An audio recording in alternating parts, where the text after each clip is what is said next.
Europe everywhere speaks of European continental unity. Even though Europe has fought more fratricidal wars than any other continent, or all the continents put together, Europe still speaks of European continental unity. Of course, Africa will unify before Europe, but that's not the point of discussion here this evening.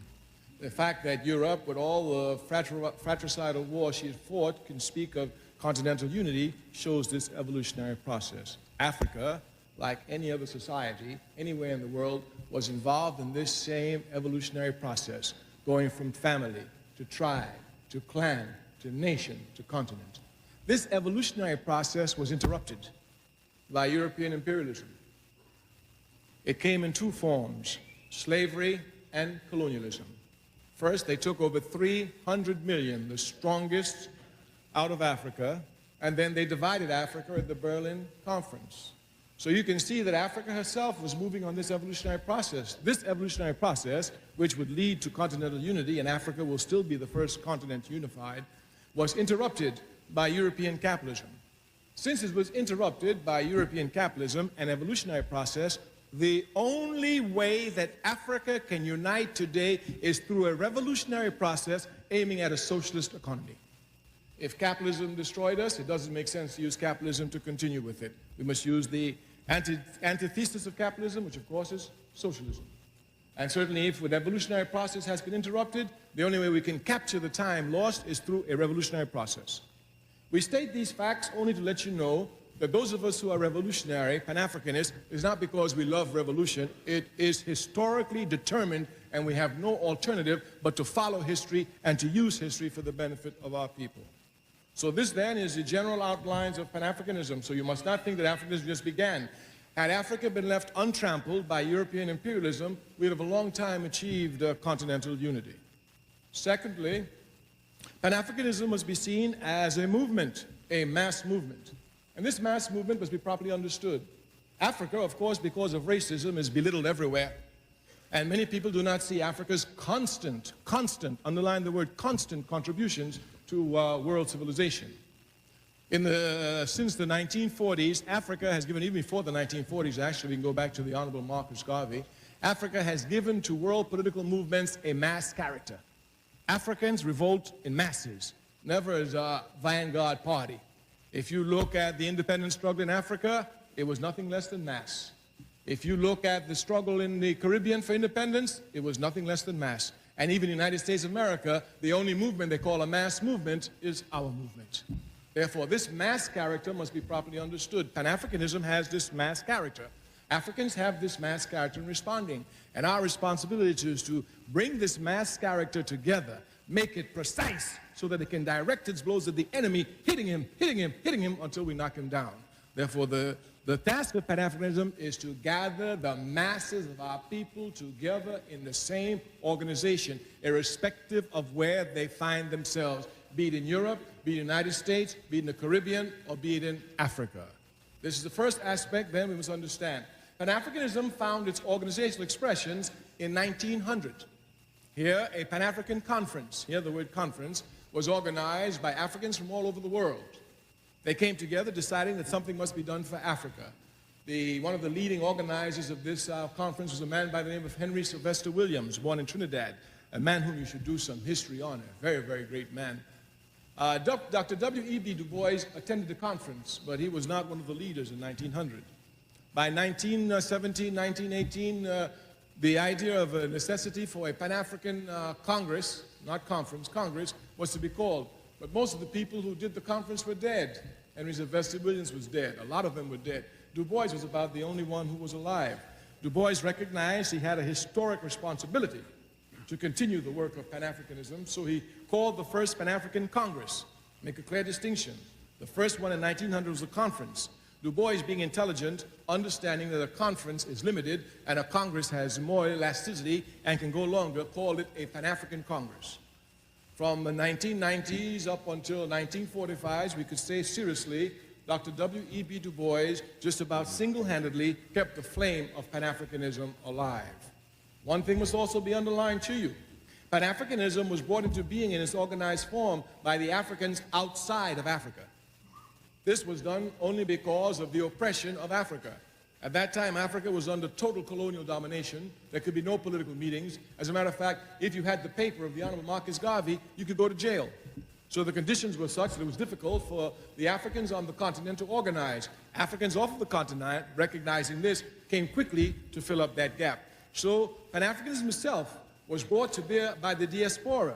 But you must not think that the Diaspora brought Pan-Africanism for the Diaspora. Not at all. The center of the discussions has always been Africa. This must be properly understood. Some people try to shift it, take it somewhere else, but Africa has always been the focus. Du Bois carried on his congresses up until the 5th Congress in 1945. Because of time, we're just going through them quickly. In 1945, saw the 5th Pan-African Congress. Here, you had Africans born on the continent, in the Caribbean, and Africans, of course, born in Europe and the United States. At this 5th Pan-African Congress, there were 3 co-secretaries, of course, W.E.B. Du Bois, George Padmore of Trinidad, and Kwame Nkrumah of Ghana. So he had an African from the Caribbean, one from the United States, and one from the continent, who were co-secretaries of the 5th Pan-African Congress. The 5th Pan-African Congress is crucial for us. A decision was made there. They said that the final confrontation with colonialism is coming. After all, this is 1945, and you must know that there's negative and positives in everything. I remember once as a young man reading Mein Kampf on an airplane, sitting next to a woman. She said, "What are you doing?" I said, "What do you mean what I'm doing? I'm reading Mein Kampf." "Why are you reading it?" I said, "Well, Hitler is a very important man. He had historical effects on the world, you know." She said, "Well, I'm a Jew." I said, "Have you read it?" She said, "No." I said, "Oh, that's bad." I said, "Have you not read Sun Yat-sen?" She said, "No." I said, "He says the first law of war is to know the enemy. If I were a Jew, I would read everything there is to read on Hitler." Yeah, of course. Of course. So, while reading Hitler, she was arguing. I said, "Well, Hitler had some positive effect anyway." She said, "What positive effect did Hitler have?" I said, "Hitler weakened European imperialism. He weakened the British, he weakened the French, he weakened the Portuguese, he weakened the Belgians, and that's how we got independence." Well, these are facts of life. These are facts of life. When Hitler got through with Britain, when the Indians said they want independence, Britain could do anything but get out the way and let them have independence. Matter of fact, they got Mahatma Gandhi quick because they didn't want to deal with the armed struggle that the Indians were preparing for British imperialism in India. And by the time India was free, well, it was over. China came up. After China, of course, Africa throughout, et cetera, et cetera. And by 1960, in 15 short years of the declaration of the 5th Pan-African Congress in 1945, 2/3 of the African continent was independent. You must understand clearly the importance of this. Now, at the 5th Pan-African Congress, they said the only solution to the final confrontation is mass organization. And I say, if you look at Africans, we have nothing but mass character in our struggles. Of course, this mass character for the moment is spontaneous and must be transformed to something that is planned and permanent. But certainly the mass character is there. If you just look back to the Rodney King situation, those Africans who rebelled en masse. They had no planning. That's how backward they were. They didn't think about it. Just on the spot, they say, "Okay, it's too much. Let's go, let's get them." And everybody says, "Okay, let's get them." And we rise up as mass and we get them. And then we sit down for 29 years. Of course. Of course. But the mass character is there, and we must understand this mass character. The 5th Pan-African Congress, most of Africa, of course, was colonized. Kwame Nkrumah came to change all this. By 1958, he threw the British out of Cape Coast and named it Ghana. And Nkrumah declared before the entire world that the independence of Ghana is meaningless unless it's linked with the entire continent of Africa and its unification and liberty. Welcome back to another episode of Breakdown Friday. Joseph Ward, Professor Carl Tone Jones, Patrick Super Pat down at the bottom.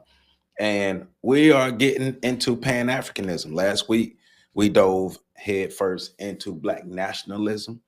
And one of the things that we found out, or that we concluded, the 3 of us, is that Black nationalism is a core component to Pan-Africanism, because you need strong states outside of Africa, strong settlements outside of Africa to be able to contribute to the realization of Pan-Africanism. So this week we're going deep into Pan-Africanism.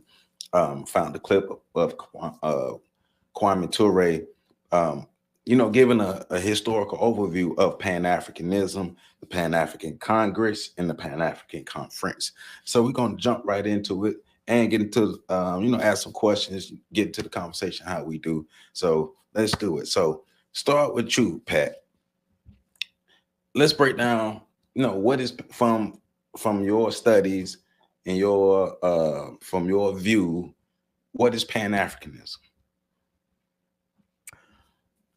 From my view, my studies. From what you learned.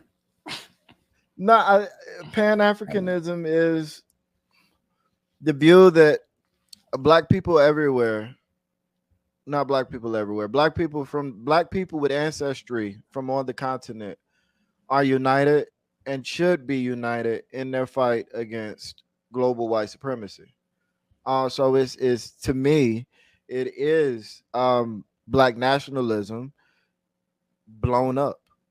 Now instead of focusing on black people in America, we're focused on black people all over the globe, wherever they may be. All of us working together towards whatever common good we see fit, because Pan-Africanism, like black nationalism, I don't think is one of those things that has an end goal. Like once we overthrow or defeat white supremacy, that's not the end of it. In a lot of regards, that's the beginning of it. That's the start. Right. Now how do we shape our world as a group? So that's simplified. I keep it short because that question is in PC's wheelhouse. That's what. Well, we just sauteing, and now we go ahead and cook. So PC go ahead and chef it on up. What is Pan-Africanism? Break it down for us. Oh, my answer might be shorter than Pat's. I mean, Pan-Africanism is the collective sum total of the descendants of Africa. So, if you're a part of the African diaspora, and you believe in the collectiveness of those of us who are from Africa, be it there or vicariously through other places on the planet, then you are part of the Pan-African family. So that's pretty much wrapping it up in a nutshell. I do find it interesting though, because when Baba Kwame Ture was speaking, he spoke about the fact that it didn't start at the continent. It started outside the continent, and specifically, we could trace it back to 1791. Where you had the origins of the Haitian Revolution, which is the first time you had 20 separate nations of Africans combine their political systems, languages, and spiritual systems together to overthrow the dominant European leaders at that time, which was Britain, Spain, and last but not least, France with Napoleon. So we can argue that that's where it started. So I think that's going to lead to some very interesting points for the rest of this conversation. So I don't want to overstep, because I know, Joe, you have a but go ahead and cook though, because if it's something that we can steer, but go ahead and cook. So, because I think that's one of the biggest stumbling blocks in trying to establish Pan-Africanism, is because it wasn't established from those who identify as continental Africans. There's a lot of resentment coming from the continental Africans. Even the origins and the creations. You talk about the original Pan-African conferences. We still don't know how many of those leaders were compromised at that particular time. So they would never truly have Africa's best interest in them. And not only that, when you talk to people who are from Africa, they don't identify necessarily as Africans. They'll identify as, I'm Congolese. I'm from South Africa. I'm from Nigeria, Kenya. They identify with their region. And prior to the Berlin Conference, they would have identified with their tribe. Mm-hmm. So, even the notion of identifying as Africans is still something that's up for debate within the continent of Africa. So to me, I'm not going to get into the definition of it because I think both of you handled that well. But what I'm going for now, it almost, and y'all correct me, it seems like Pan-African was compensatory, and it started outside of the continent. And the reason why it started outside of the continent because members of the different African nations were spread throughout the world, spread throughout the West via the transatlantic slave trade. But we can also talk about the transatlantic slave trade, the Jewish slave trade, the Arabic slave trade, all the different slave trades. But specifically, we're concentrating on the transatlantic slave trade. And it spread different African people out throughout the West. And Pan-Africanism came in as a way to have a collective consciousness of the different people of the African diaspora, for us to get on one page, for us to get codified, to be able to resist white supremacy, the global system of white supremacy, for us to that. So, and that, would you all agree or disagree that Pan-Africanism was something that was created as a compensatory means because of the effects of slavery? Yeah. Yeah. I mean, when you think about the origins, Africa itself was not, and I'm talking about the different collective cultures of Africa, they were, for the most part, not warrior nations. They were tribal, they had warriors, but they were not warlike, they weren't war machines. So you didn't have feudal wars going on. You had battles, but you didn't have the feudalism that you had in places like Asia, and China, Japan, places all over Europe, especially the so-called Dark Ages. You didn't necessarily have that going on in Africa.